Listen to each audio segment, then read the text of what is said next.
On September 11, 1777, General Sir William Howe and General Charles Cornwallis launched a full-scale British attack on General George Washington and the Patriot outpost at Brandywine Creek near Chadds Ford in Delaware County, Pennsylvania, on the road linking Baltimore and Philadelphia. It turned out to be the largest ground battle of the Revolutionary War, the second longest battle of that war, and fought over 10 square miles. At 6 p.m. on September 11, 1777, Patriot General Greene sent troops to hold off the British long enough for the Continental Army to retreat. Under the cover of darkness, the British pursuit stopped, and the defeated American patriots retreated to the Continental camp at Chester, Pennsylvania. Most of them arrived at midnight.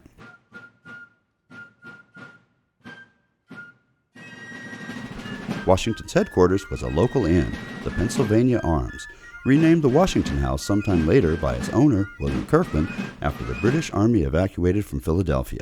But on that September 11th at midnight, General Washington wrote his only report of the Battle of Brandywine to the Continental Congress. Despite the day's misfortune, I am pleased to announce that most of my men are in good spirits and still have the courage to fight the enemy another day. The renamed Washington House was in existence until 1952. Today, a state marker notes the place where the hotel stood. Descendants of William Curlin have preserved the mahogany chairs from the room used by Washington on his visits after the Revolutionary War concluded. Persifer Fraser, who lived from 1736 until 1792, came from Chester County, Pennsylvania. He called me Polly. My name was Mary, but he said I looked like a Polly, so he called me that. When Persifer asked me to marry him, I was 21 and he was 30. It seemed like a perfect match at first.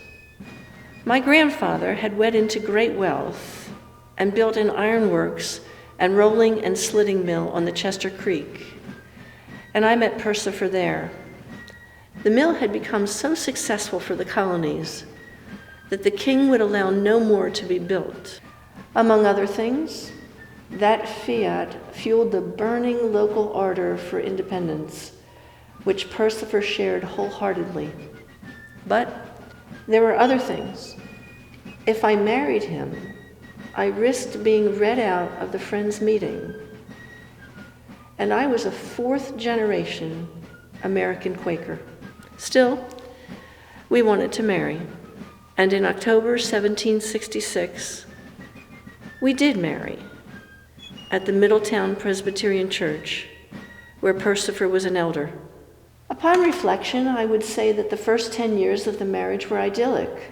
We had 2 sons and 2 daughters, and I acceded to the management of the ironworks, the farm, the children, and the house. I had always been a good horsewoman and had the advantage of riding carefully trained working equines. With their strength, I managed to see to administrative tasks early in the day. Persifer organized and worked the farm, stayed active in politics, and ultimately joined the Continental Army when the war began. He rose in the ranks, as I knew he would.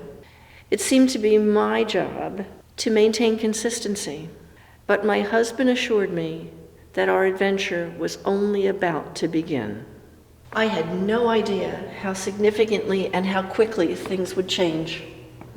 In August 1777, Persifer's battalion was at Chester, and General Howe had begun moving his troops from Elkton, Maryland, to Philadelphia.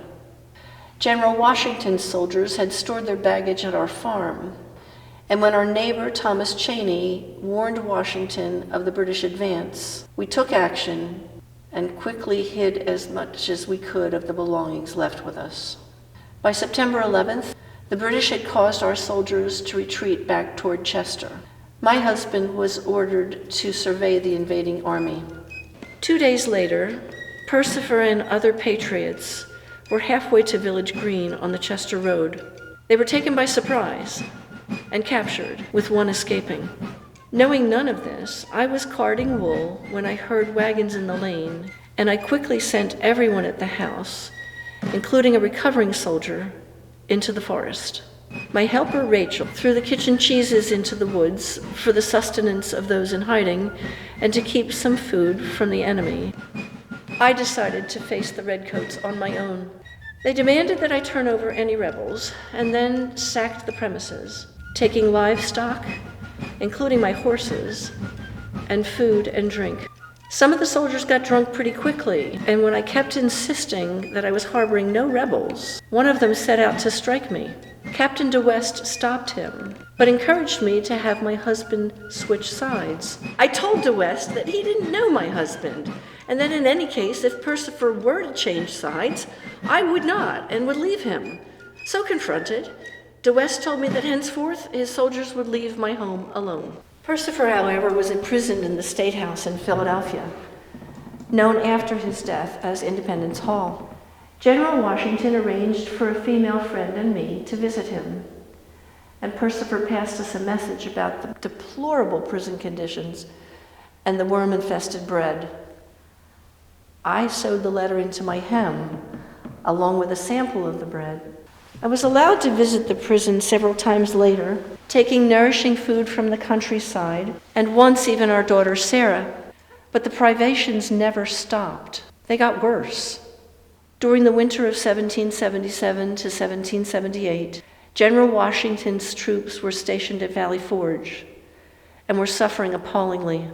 I made it my mission to scour the area for blankets, used clothing, and available food, riding the 15 miles from our farm to the encampment as often as I could. By winter's end, I had delivered 300 pairs of socks alone. On St. Patrick's Day, 1778, Persifer escaped from prison. The war was not truly over until 1781, but my husband ultimately returned to the mill and the farm and became a public servant, serving the Treasury of Chester County, the Pennsylvania Assembly, the Court of Common Pleas. And our family expanded by 6 more children. The last of the British troops were not evacuated until 1782. By then, we had become a nation, helped into existence by France, Spain, and the Netherlands. In the decades after Persifer's death, I met Lafayette again in Philadelphia, and we revisited our meeting at Valley Forge. And as is inevitable, my husband and I met again in spirit, knowing that the new nation was affirmed and established through our collective sufferings and sacrifices. The Battle of the Brandywine was one of the bloodiest and hardest fought of the American Revolution, but the Continental Army survived. Although the British troops occupied the battlefield, they did not cut off Washington's army from Philadelphia. The American Continental Congress had time to evacuate the capital of Philadelphia and remove important documents and military supplies before the British occupied the city on September 26th. 4 years later, in October 1781, the fighting came to an end when General Cornwallis was surrounded and forced to surrender the British position at Yorktown, Virginia. 2 years later, on September 3, 1783, the Treaty of Paris was signed between the American colonies and Great Britain, formally ending the war and recognizing the United States as an independent nation.